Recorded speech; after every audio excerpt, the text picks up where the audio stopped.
Today we are talking about a time-bending rom-com, a thriller, and a really quirky comedy. Let's do it. What is up, Flick fans? Welcome back to my channel. 3 reviews in one. I had a lot of movies I had to review this weekend, so I wanted to stuff them all into one video. I need you guys in the comments down below. Out of the 3 films we're talking about, which one did you enjoy? Which are you looking forward to? And if you enjoy this series and you want to keep it going every single weekend because there are a lot of movies to cover, be sure to smash that thumbs up button. I appreciate you guys for joining me today.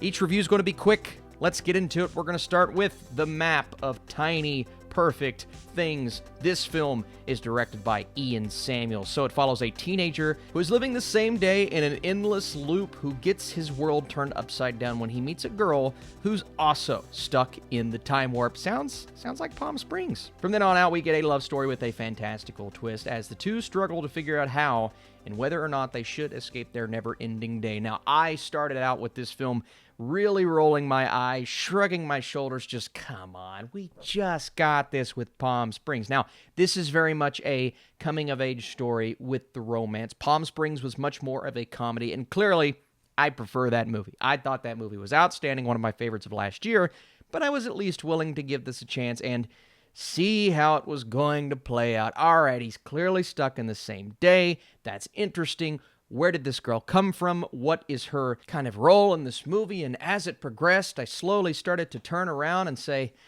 it's actually doing a really good job of roping me and getting me to care about these characters. And it operates very differently from the other time loop films we've seen before, because we could clearly just look at this and say, well, it's just a recycled story. It's a formula that's been done countless times. But it all comes down to the execution of said formula. And even though I can't necessarily say it gives me something I've never seen before, because I've seen pretty much every element of this movie multiple times, what it gives us is done well. I really like the relationships. The acting is fantastic. Kyle Allen, by the way, who I was aware of. I didn't know he was capable of giving this kind of performance, but it really is Catherine Newton. Catherine Newton, the emotion that she's able to display here is genuinely outstanding. She's giving and clearly it's not an Oscar-worthy role, she's giving an Oscar-worthy performance all throughout the movie in a standard role that we've seen done countless times, but she's phenomenal.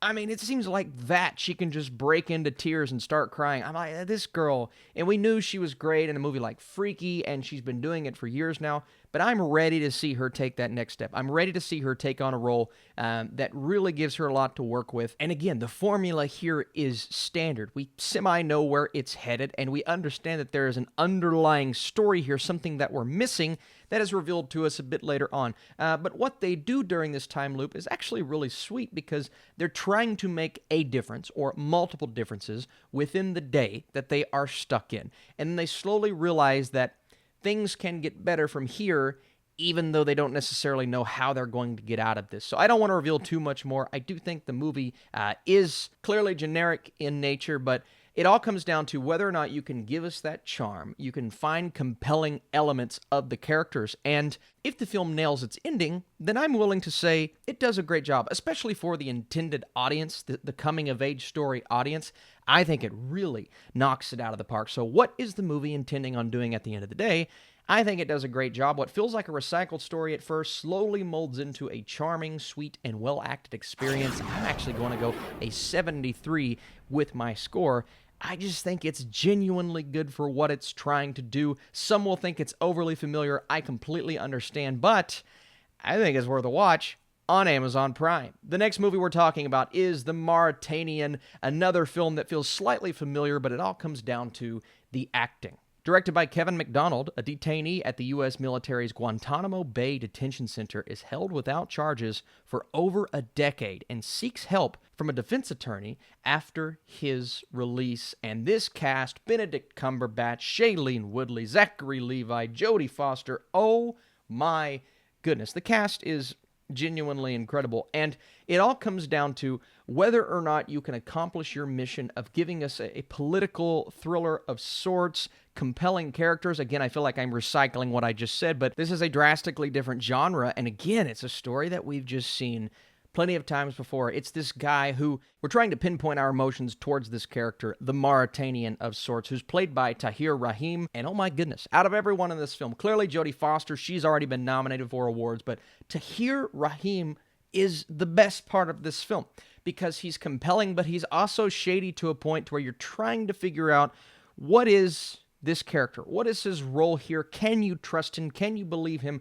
Or is the other side of the story, those after him trying to take him down, are they correct, right? So it's essentially Benedict Cumberbatch versus Jodie Foster. You have those trying to defend this man, you have those trying to take down this man, and when you look at the backstory, it's a difficult character to feel any emotion for. So it's all about how that story plays out. I think Cumberbatch does a really good job. The accent at first I was questioning, but I feel like the guy can do anything. Foster and Woodley's relationship is interesting. You have the person who's been there for a long time. She knows exactly what she's doing, and then Woodley's character is just kind of, well, at first she's just taken in to be a translator, and then her role in the story amplifies. It becomes a lot bigger. And one thing I really appreciated about this is on a technical level, it works. They do different aspect ratios throughout the film according on what location they're in, whether or not we're getting not necessarily a flashback, but build up for that particular character, but also the tension that they're able to build solely through dialogue and situations and how they're able to make us feel one way when later on they're going to strip that away from us and give us a very compelling third act. So I do think the familiarity crushes it here because there's not that moment, or there's not really too much to write home about in terms of, wow, that really did something different. It doesn't.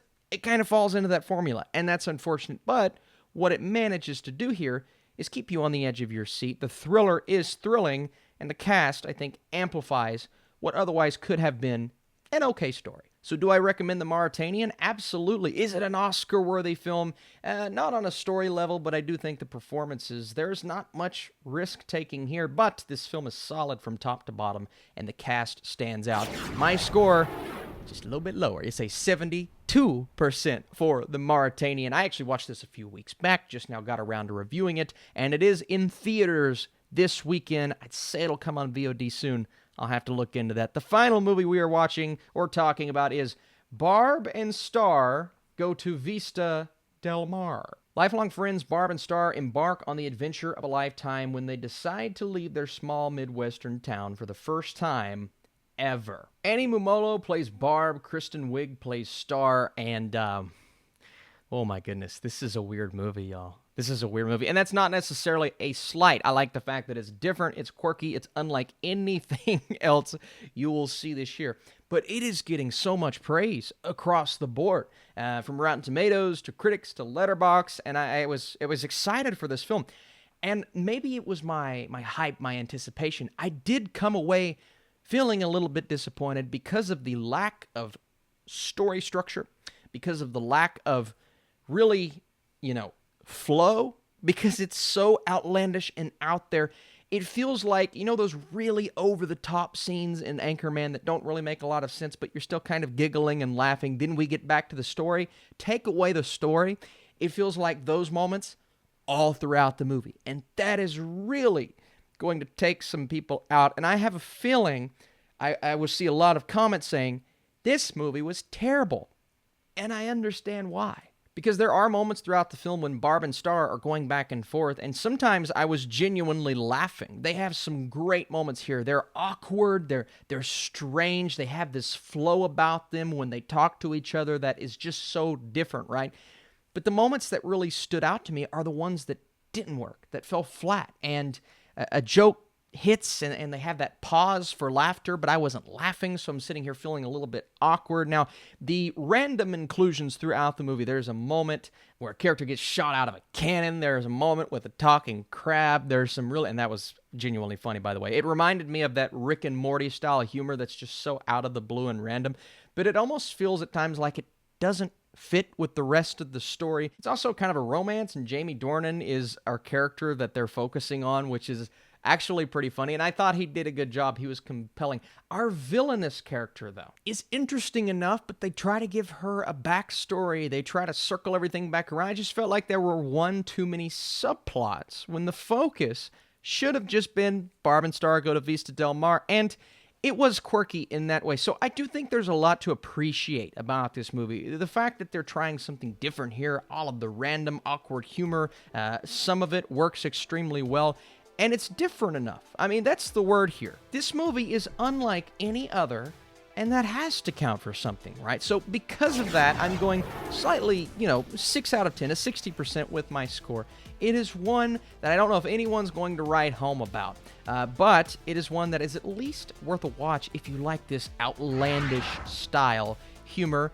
And it has a nice visual aspect to it. It's shot really well. It's really colorful. So all of that combines for a movie that I found to be a bit underwhelming when you look at the hype, but I feel like a lot of people will like it, and a lot of people will hate it.